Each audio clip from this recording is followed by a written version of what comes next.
नमस्कार दोस्तों, जय महाराष्ट्र। जागो इंडिया जागो में आपका फिर से एक बार हार्दिक स्वागत है।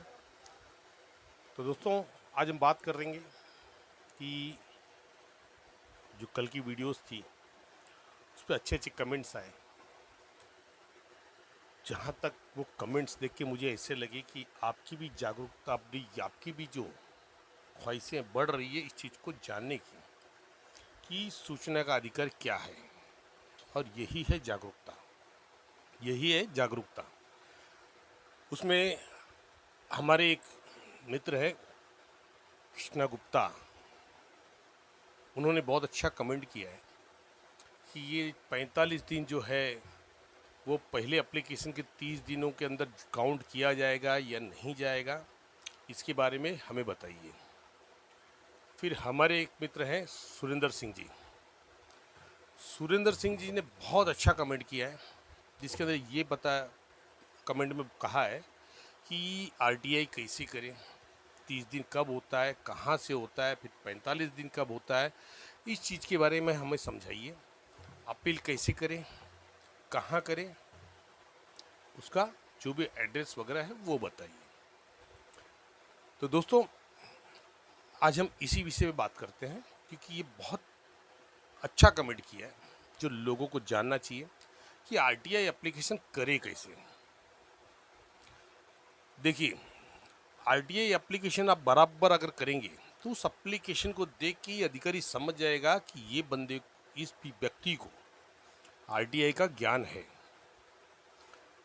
अभी देखिए, मैंने 3-4 दिन पहले ही, 5 दिन पहले ही चुनाव आयोग कार्यालय में एक आरटीआई पुटअप किया था। आज मेरे पास वो रिप्लाई भी आ गया। हालांकि वो रिप्लाई बराबर नहीं है। उन्होंने मुझे लेटर द्वारा अवगत कराया कि एक्चुअल में आप क्या इन्फॉर्मेशन चाहते हैं वो हमें समझ नहीं आ रहा है, तो हमें आके बताइए। ठीक है, अधिकारी को चाहिए था कि मुझे कॉल करें, क्योंकि आरटीआई के रूल में दिया गया है कि यदि जन सूचना अधिकारी को जो भी मांगी गई सूचना वो समझ में नहीं आ रही है तो आरटीआई एक्टिविस्ट को कॉल कीजिए, उनको बुलाइए, उनसे समझिए कि एक्चुअली उनको क्या चाहिए। लेकिन उन्होंने मुझे लेटर द्वारा अवगत कराया, बहुत अच्छी बात है। कल मैं वहाँ जाऊँगा, उनसे उस विषय में बात करूँगा कि ये जो भी चीज़ें झोपड़ा क्रमांक वगैरह आपके इसमें आया है, आपको ये लगता है कि ये मामूली बातें हैं, लेकिन पूरी मुंबई में लाखों लोग इस झोपड़ा क्रमांक के चक्कर में बेघर हो रहे हैं। तो ये बहुत बड़ा इशू है। इसके लिए मुझे चाहिए कि ये हट नंबर पहले किस समय, किस कार्यकाल में डाला गया है, उसका ईयर चाहिए कि इस साल में ये हट नंबर इस मतदार यादी में समाविष्ट किया गया है, और उसके अंदर कब कब उसके अंदर रिवाइज किया गया, यानी सर्वे किया गया और झोपड़े नंबर को चेंज किया गया है। तो इस विषय में कल मैं उनसे बातचीत करूंगा। तो एप्लीकेशंस जो आप पुटअप करते हैं वो बहुत इंपॉर्टेंट है कि उस एप्लीकेशंस में आप क्या और कैसे बनाते हैं। एप्लीकेशंस आपको नेट पे उपलब्ध है, गूगल पे आप जाएंगे तो आपको आरटीआई के एप्लीकेशंस, फर्स्ट अपील के फॉर्मेट, सेकंड अपील के फॉर्मेट्स मिल जाएंगे। तो कोई दुविधा की बात नहीं है। तो दोस्तों, आइए पहले शुरुआत करते हैं कृष्णा गुप्ता की बातों की, जो उन्होंने कमेंट की है कि 30 दिन में, तो जो 30 दिन है वो 45 दिन के अंदर काउंट होते हैं या नहीं होते हैं। तो इस विषय में हम पहले बात करते हैं। तो दोस्तों, आरटीआई एप्लीकेशन जब आप पुटअप करेंगे तो जो अधिकारी है उसके लिए 30 दिन दिया गया, क्या है, विदिन 30 डेज, यानी 30 दिनों के भीतर उनको सूचना उपलब्ध कराना है। और उसके अंदर मैंने कल ही कहा था कि उसके अंदर जो भी पैसा भरने का कार्यकाल है, जो भी दिन है, वो उसमें काउंट नहीं होंगे। एक बार उन्होंने आपको रिसिप्ट दे दिया, एक लेटर दे दिया कि बाप ये इतने पैसे, इतने पेज है, इतने पैसे हैं, ये भर के जमा कीजिए, आपको आपकी सूचना मिल जाएगी। तो वो पैसे, लेटर मिलने से आपके पैसे भरने तक का दिन उस 30 दिन में काउंट नहीं होगा। जिस दिन आप सब वहाँ दे देंगे उन्हें, उस दिन से उनका काउंट होना चालू होगा।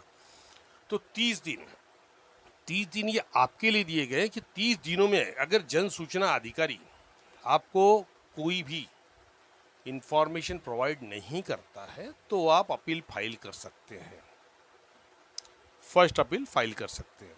अब फर्स्ट अपील के अंदर जो 45 दिन दिया गया है वो 30 दिनों को काउंट नहीं होता। जिस दिन आप अपील फाइल करेंगे, मतलब जब आपने वहाँ पे स्टैम्प मारा, डिस्पैच कर दिया, उस डेट, जो डेट आएगा उस दिन से आपका 45 दिन आप काउंट करेंगे कि 45 दिनों में अगर फर्स्ट अपील अथॉरिटी ने अगर वहाँ पे आपको कोई भी हियरिंग नहीं दिया तो आप अपील फाइल कर सकते हैं, अपील फाइल कर सकते हैं। आपका अपील फाइल करने का कार्यकाल 90 डेज का है कि आप 90 दिन के भीतर कभी फाइल कर सकते हैं। समझो उन्होंने 45 दिन में नहीं दिया, आप कहीं बाहर गए तो आपके पास और 45 दिन है, आप 90 दिनों के भीतर सेकेंड अपील फाइल कर सकते हैं। तो अब ये चीज़ आपके समझ में आ रही है।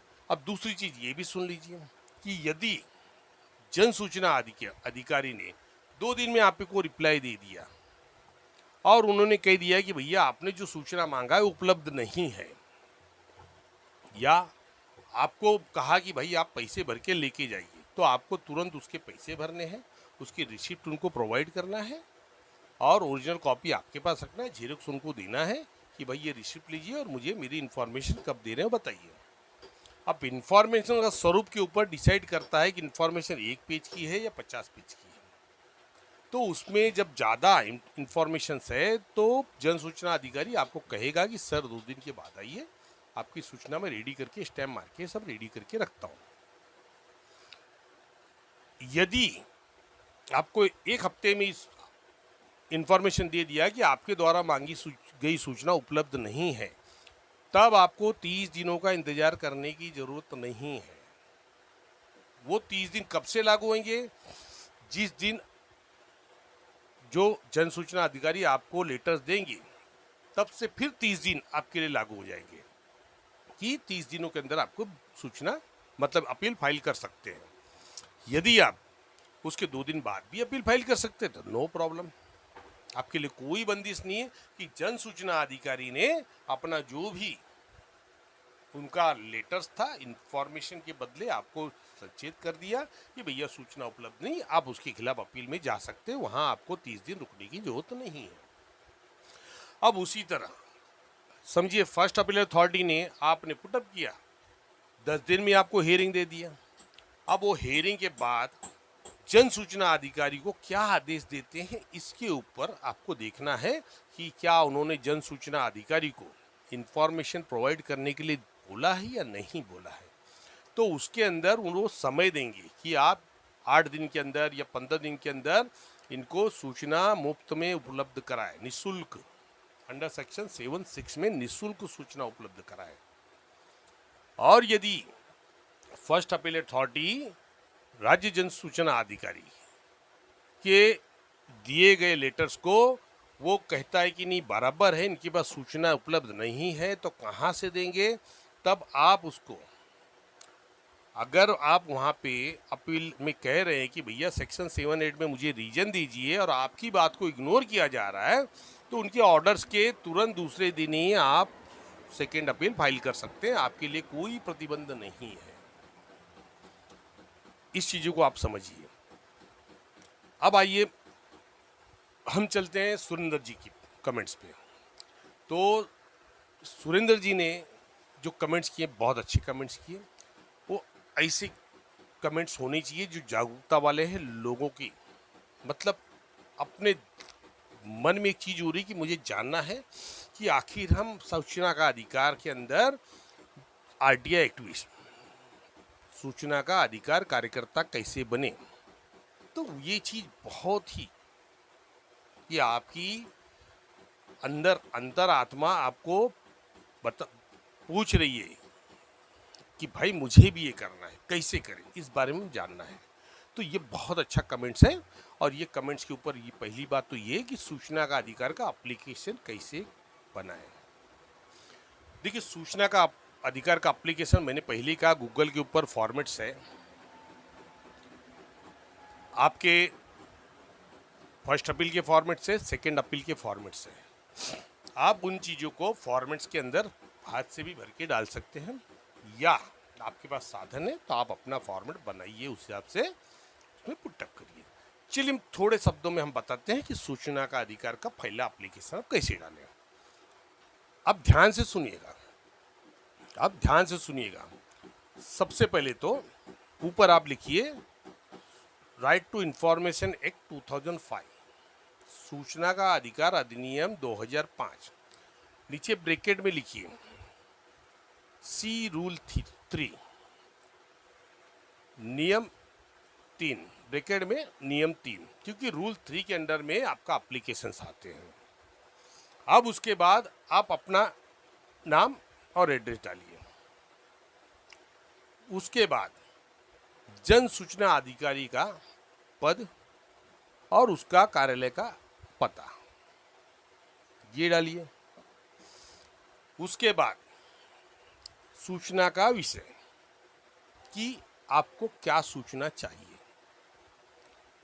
विषय में सिर्फ आप सूचना का विषय में डालिए। जैसे मुझे अभी एक सोसाइटी है, मेरी सोसाइटी साई दुर्गा, तो मैं वहां पे डालूंगा कि मुझे Sai Durga SRA SRA cooperative housing society Santor पश्चिम, उसके अगर आपके प्लॉट्स नंबर पता है तो प्लॉट्स नंबर डाल दीजिए, LOI नंबर पता है तो LOI नंबर डाल दीजिए।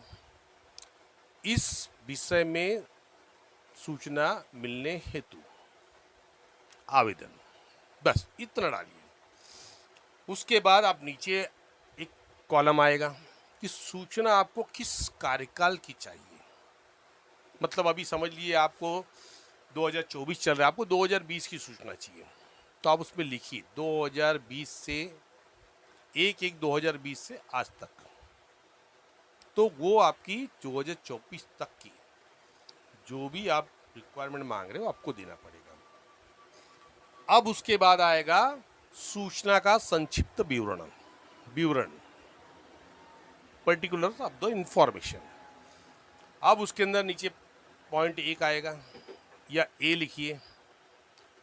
ए के बाद डालिए कि मुझे उपरोक्त सोसाइटी की LOI की सत्यप्रत की प्रमाणित सत्यप्रत प्रति दी जाए। LOI की सत्य प्रति दिया जाए, मतलब ट्रू कॉपी सत्यप्रत दिया जाए, इतना भी सत्यप्रत या furnish the true copy of LOI about cited SRA scheme और सोसाइटी। आपका शॉर्ट में आप डालिए। सेकेंड आप मांग लीजिए, मैं एग्जाम्पल दे रहा हूँ, आपको क्या मांगना है ये आपकी सोच है कि आपको क्या सूचना चाहिए, मैं एक एग्जाम्पल दे रहा हूँ। दूसरे में आप समझिए IO चाहिए आपको, तो उसके अंदर भी वही चीज़ डालिए, खाली LOI की जगह IO कर दीजिए, बाकी वही furnish be the true copy of IOA of about cited scheme public society. तो अब विषय में तो आपने एड्रेस डाल दिया है, आपको कार्यकाल 2020 से आज तक का दे दिया है। अब जन सूचना अधिकारी सबसे पहले उस चीज को देखेगा कि भाई आपको किस कार्यकाल की चाहिए। अब इसके बाद आप नीचे आपको फॉर्मेट में दिया गया है कि आपको जो भी सूचना मांगी गई सूचना जो भी है वो व्यक्तिगत चाहिए या स्पीड पोस्ट या डाक द्वारा चाहिए। तो आप उसमें व्यक्तिगत सूचना कभी मत लिखिए। देखिए ये काम आप करेंगे तो आपके लिए तकलीफ दे हो जाएगा। व्यक्तिगत सूचना कभी मत लिखिए, क्योंकि व्यक्तिगत सूचना में ये हो जाएगा कि अगर 30 दिनों में आपके पास कोई भी लेटेस्ट नहीं आए तो आप अधिकारी खिलाफ जब भी जन सूचना अधिकारी खिलाफ जब भी अपील फाइल करेंगे वो एक ही चीज कहेगा कि सर आपका वहाँ पे इंफॉर्मेशन रेडी पड़ा, आप आए ही नहीं, आपने व्यक्तिगत सूचना मांगी है, तो मैं क्या कर सकता हूँ। इसलिए वहाँ पे डालिए डाक द्वारा बाय पोस्ट। फिर उसके नीचे दिया गया है कि भाई आपको स्पीड पोस्ट चाहिए, फिर रजिस्टर्ड एडी चाहिए या साधारण, तो आप उसमें लिखिए कोई भी, एनी। फिर नीचे आपके दिनांक आ जाएंगे, प्लेस, दिनांक और आपकी सिग्नेचर। ये शॉर्ट में ये फॉर्मेट है आपके सूचना का अधिकार अधिनियम 2005 रूल 3 है। इसको आप पुटअप कीजिए। इसको बाकायदा आप हाथ से भी लिख सकते हैं। यदि आपके पास कंप्यूटर है तो कंप्यूटर से बनाइए, या अगर आपकी राइटिंग बहुत अच्छी है तो आप इसके अंदर आपके जो भी फॉर्मेट्स मैंने बताए, ऊपर का टाइटल, आपके नाम, ये आप लिख के रेडी करिए। जन सूचना अधिकारी का पद खाली रखिए, उनके कार्यालय का एड्रेस खाली रखिए, सूचना का विषय खाली रखिए, कार्यकाल कब तक चाहिए ये खाली रखिए, और पर्टिकुलर इन्फॉर्मेशन क्या चाहिए ये खाली रखिए। बाकी ये डाक द्वारा और उधर कोई भी या एनी डेट खाली रखिए, प्लेस खाली रखिए और सिग्नेचर खाली रखिए। और या तो आपको वो कॉपी अगर किसी और को भी देना चाहते हैं जीरोक्स मार के, तो आप अपना एड्रेस मत डालिए, खाली आपका आवेदक का नाम व पूर्ण पता कॉलम छोड़ दीजिए जैसे कि अन्य में छोड़ा आपने, और उसका जेरोक्स मार के 10 कॉपी आप रख लीजिए। 10 कॉपी आप रख लीजिए। यदि आपको भरने के बाद जेरोक्स नहीं निकालना है तो कार्बन लेके रखिए। आप जगह पे आरटीआई बनाइए, 10 रुपये का स्टैम्प टिकट लगाइए और कार्यालय में पुटअप कीजिए, कार्बन कॉपी आपके पास आ जाएगी इंडोज करके। तो ये एकदम सरल, एकदम सिंपल है। तो इस चीज़ को आप समझिए, क्योंकि हमें 30 दिन इसलिए दिया गया है कि सूचना का अधिकार अधिनियम में अधिनियम 2005 में अधिकारी को ये कहा गया है कि 30 दिनों के भीतर आपको सूचना प्रोवाइड करना, मतलब आप बंधन कारक है आपके ऊपर, आप बंधे हुए कि आपको ये करना ही है, चाहे आसमान ऊपर से नीचे हो जाए। अब इसके अंदर एक चीज आती है सेक्शन 6(3), मतलब ट्रांसफर। जैसे आपने सूचना ए डिपार्टमेंट से मांगा, सूचना रिलेटेड है बी डिपार्टमेंट की, तो ए डिपार्टमेंट का अधिकारी उस सूचना को भेजेगा बी डिपार्टमेंट, तो उसके लिए उसे एक्स्ट्रा 5 दिन दिए जाते हैं, एक्स्ट्रा 5 दिन। लेकिन यहाँ भी एक चीज आती है कि वो जो अधिकारी ए के डिपार्टमेंट का अधिकारी है, वो सूचना 5 दिनों के अंदर भेजेगा। 5 दिनों के बाद वो 6(3) में फॉरवर्ड नहीं कर सकता है, उसे सूचना मंगा के आपको प्रोवाइड करना पड़ेगा। ये नियम है। फिर दूसरा आता है सेक्शन 11 में। सेक्शन 11 में आपका आ जाता है थर्ड पार्टी इंफॉर्मेशन। तो थर्ड पार्टी इंफॉर्मेशन होता है, वहां जन सूचना अधिकारी को 10 दिन और एक्स्ट्रा मिलते हैं, मतलब 30 दिन के बजाय 40 दिन मिलते हैं। क्योंकि 10 दिनों में उस व्यक्ति से जो त्रयस्थ व्यक्ति है, थर्ड पर्सन है, उनको लेटर लिखेंगे कि भैया आपकी ये जो डॉक्यूमेंट्स है, ये भाई एप्लीकेंट मांग रहे हैं, आप इस बारे में डॉक्यूमेंट हम उनको दे या नहीं दे, और नहीं दे तो क्यों नहीं दे, उसका कारण हमें बताइए। जब तक वो लिखित रूप से नहीं देगा तब तक थर्ड पार्टी इंफॉर्मेशन लागू नहीं होती है।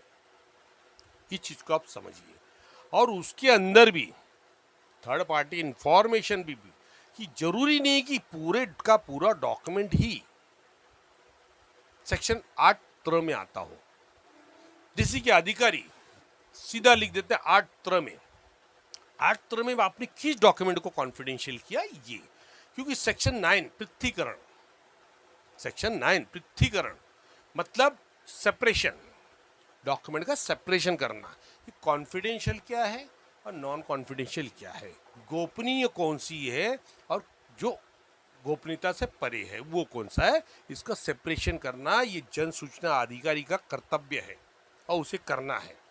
क्योंकि जो उस कैटेगरी में नहीं आती सूचना, वो सूचना उनको देना पड़ता है।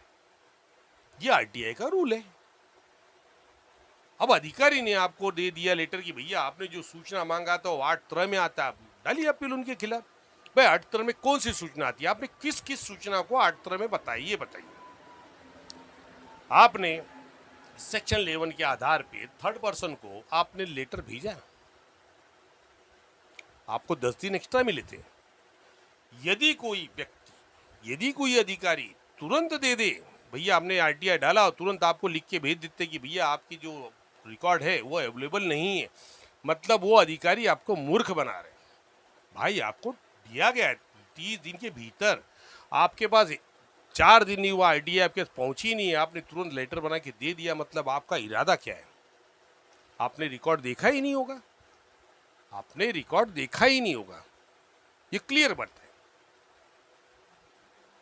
तो भाई आपने अगर ये चीज बोला कि उपलब्ध नहीं है तो उसका कारण बताइए ना, सेक्शन 7(8) में उसका कारण बताइए कि क्यों नहीं दे सकते। ये बहुत अहम सवाल है, जो ये अधिकारी इस चीज का फायदा उठाते हैं और हर व्यक्ति को सिर्फ यही लिख के भेज देते हैं कि सूचना उपलब्ध नहीं है। भाई हम तो एक्टिविज्म में हैं बहुत पहले से, और हम तो उसके अंदर फाइट करते कि मैं अगर ये चीज कहूंगा तो फिर आप कहेंगे कि सर आप अपनी लाल करते। सर मैं लाल नहीं करता हूं, मेरी जो जीवनी है उस जीवनी के बारे में बता रहा हूं कि हमारे एसआईसी चीफ इंफॉर्मेशन कमिश्नर को मैंने आरटीआई की बुक उठाने में मजबूर कर दिया, सिर्फ सेक्शन 7(8) पे, क्योंकि उन्होंने अधिकारियों के हाँ में हाँ मिलाया और कहा कि भाई इनकी सूचना उपलब्ध नहीं तो आपको कहाँ से ला के देंगे। बोला सर कहाँ से ला के देंगे? तो आप इनसे ये पूछिए कि सूचना गई कहाँ। जब डिपार्टमेंट एक्टिविज्म हुआ है, वहां पे कोई भी कार क्रियान्वित हुआ, उसको परमिशन दी गई है, तो सूचना उपलब्ध होना अनिवार्य है, आप इग्नोर नहीं कर सकते। ये आरटीआई कहती है। बोले कहाँ कह रही है? मैंने बोला सर सेक्शन 7(8) देखिए ना, सेक्शन 7 में क्लियर कट कहा गया है कि आप उसका कारण बताइए कि सूचना क्यों उपलब्ध नहीं है। क्या इन्होंने जानबूझ के मुझे फाइल देना नहीं चाहते, या इन्होंने इस फाइल को कहीं और भेजा हुआ है, किसी और डिपार्टमेंट में गई है? तो मुझे समय देना कि भैया फाइल वहां पे गई, आने के बाद हम सूचना प्रदान करेंगे। आप डायरेक्ट कह रहे हो कि सूचना उपलब्ध नहीं है, तो भैया रीजन दीजिए। क्या आपने जानबूझ के सूचना को नष्ट कर दिया है? क्योंकि सरकार के रूल के हिसाब से हर डॉक्यूमेंट को, रिकॉर्ड को अपडेट करना है और उस रिकॉर्ड को 20 साल तक जतन करना है। कितना? 20 साल तक। 20 साल के बाद भी उस डॉक्यूमेंट को आप खत्म नहीं कर सकते हो। जो डॉक्यूमेंट अननेसेसरी है, जिसकी जरूरत नहीं है, वो सरकार की परमिशन से ही आप डिस्ट्रॉय कर सकते हो, और जो डॉक्यूमेंट नेसेसरी है वो 100 साल के बाद भी उपलब्ध होना चाहिए। ये आरटीआई कानून में लिखा हुआ है। तो सर इनके पास डॉक्यूमेंट कहाँ गए? मैंने तो 6 महीने पहले की सूचना मांगा है कि सेम 6 महीना पहले ये कार्य इनके यहाँ पे कांड हुआ है। तो भाई क्या ये भ्रष्टाचार में लिप्त तो नहीं है?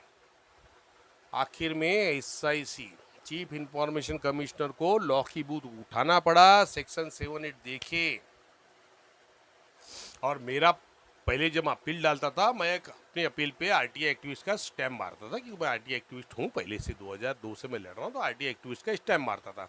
उन्होंने देखा, बोले सर ये तो ठाकुर जी लग रहा है कि आप आरटीआई एक्टिविस्ट हो, तो मुझे भी तो बुक देखना ही पड़ेगा। बोला सर बिल्कुल देखिए, कानून की किताब खुली होती है, आपके लिए भी वही कानून है, मेरे लिए भी वही कानून है, अधिकारी के लिए भी वही कानून है। अगर उसमें नहीं है तो आप मुझे बताइए।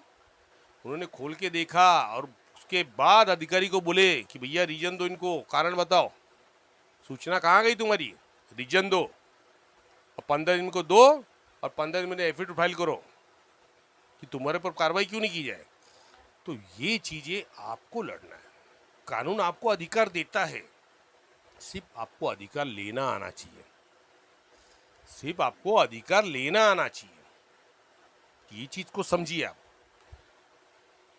पूरे भारत के अंदर, हमारे देश में सिर्फ एक ही ऐसा कानून है जो आपके अधिकारों को खुला रखता है, आपकी रेमेडी को लिबर्टी देता है कि भाई आपकी जो भी अधिकार है, जो भी इंफॉर्मेशन चाहिए आप ले सकते हैं। उसके अंदर इंफॉर्मेशन की कैटेगरी है, ठीक है। थर्ड पार्टी इंफॉर्मेशन में अब सबसे पहले ये होता है, पब्लिक डोमेन में जो भी डॉक्यूमेंट सबमिट होते हैं वो कॉन्फिडेंशियल नहीं होते हैं।